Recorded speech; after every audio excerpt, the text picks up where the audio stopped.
right, let me ask you a question. How much of your client's story do you think is revealed before they ever begin talking? See, most practitioners focus on what the client says. The intake form, the symptoms, the history, the words. While all of those things do matter, I've come to believe that some of the most important information in a session appears long before the conversation begins. In fact, before a client ever tells you their story, their system is already telling you one. The question is, are you seeing it? So one of the biggest shifts in my own work happened when I stopped entering sessions looking for problems to solve. And I started entering sessions looking for patterns to understand. That single shift changed everything because I realized that clients reveal an enormous amount of information before they ever explain what's wrong.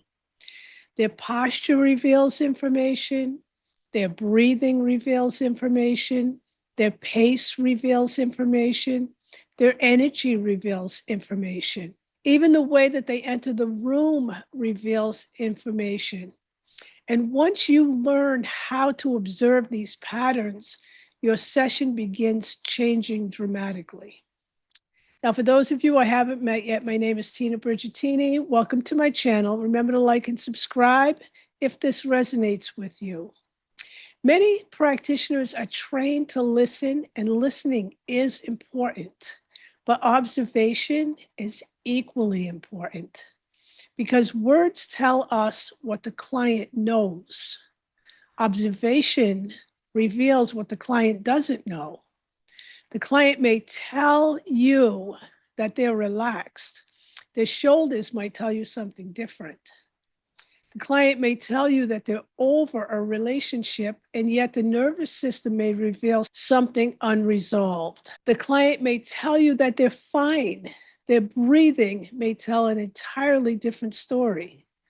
And neither one of them is wrong, but one is conscious, the other is organizational. And that's where deeper information lives. See, one of the most valuable skills that a practitioner can develop is learning to observe the first few minutes of the session. Before intervention, before analysis, before explanation, simply observe. How do they enter the room? Is it fast, slow, hesitant, guarded? Do they immediately begin talking? Do they struggle to settle? Do they apologize excessively? Do they minimize their needs? Do they seem comfortable receiving attention or uncomfortable being seen? These observations aren't diagnosis. They're clues about how the person has learned to navigate life. See, posture is one of the first things I notice, not because posture itself is the issue, but because posture often reflects organization. Some people enter the room already contracted. Their shoulders are elevated, their chest is restricted, their jaw is tight. The body is prepared. Prepared for what? That's the question. And others appear collapsed, almost disappearing into themselves. Others seem highly vigilant. They're scanning, they're monitoring, they're watching. And again, these aren't problems, they're information. So the body often reveals adaptations that words haven't yet reached. And breathing tells us a tremendous amount about capacity. Can the person take a full breath? Can they exhale completely? Do they hold their breath when discussing certain topics? Do they begin breathing more rapidly when emotions emerge? So the breath is often one of the most honest things in the room, because while the words can be carefully chosen, the body is constantly communicating. And practitioners who learn to observe breathing patterns gain access to valuable information. This is information about regulation, capacity, readiness. Pay attention to pace. Some clients move quickly. They speak quickly. They think quickly. They respond quickly, almost as though slowing down would be uncomfortable. And others move very slowly, carefully, cautiously, and neither is wrong, but pace often reveals adaptation. The fast-moving client may be organized around anticipation. The slow-moving client may be organized around caution. Again, the goal isn't interpretation, the goal is observation. And this is where many practitioners get into trouble. They observe something and immediately create a story about it. That's not observation, that's an assumption. So observation says, I notice the shoulders rise when this topic appears. I notice the breath changes. I notice eye contact decreases.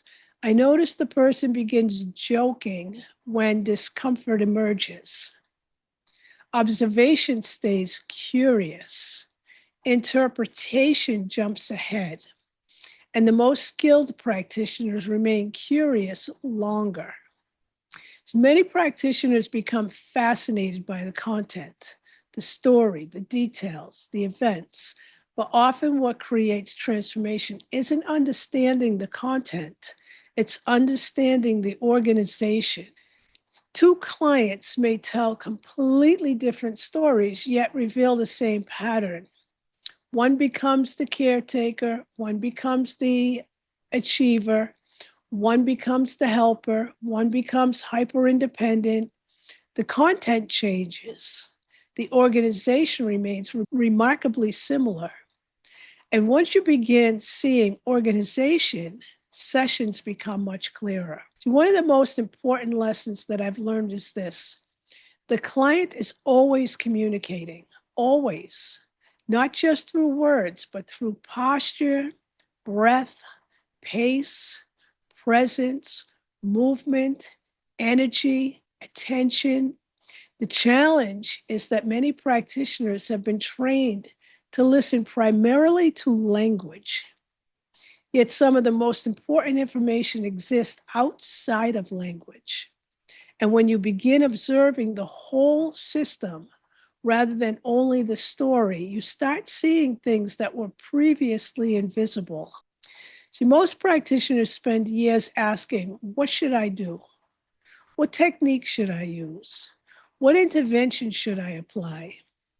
And eventually the question changes, what am I seeing?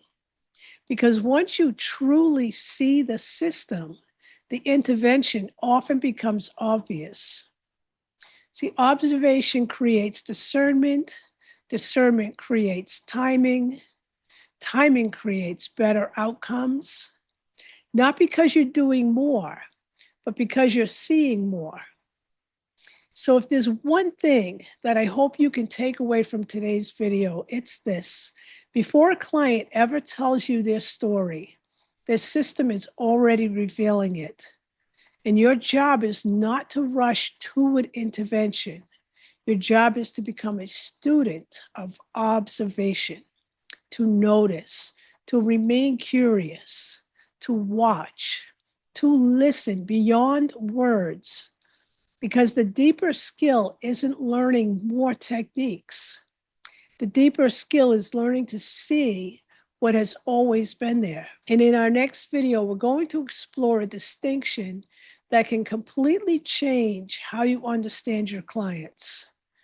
The difference between a wound and an identity, and why confusing the two often keeps people stuck. Remember to like and subscribe if you haven't done so already. Ring the bell and you'll get notifications on our next video.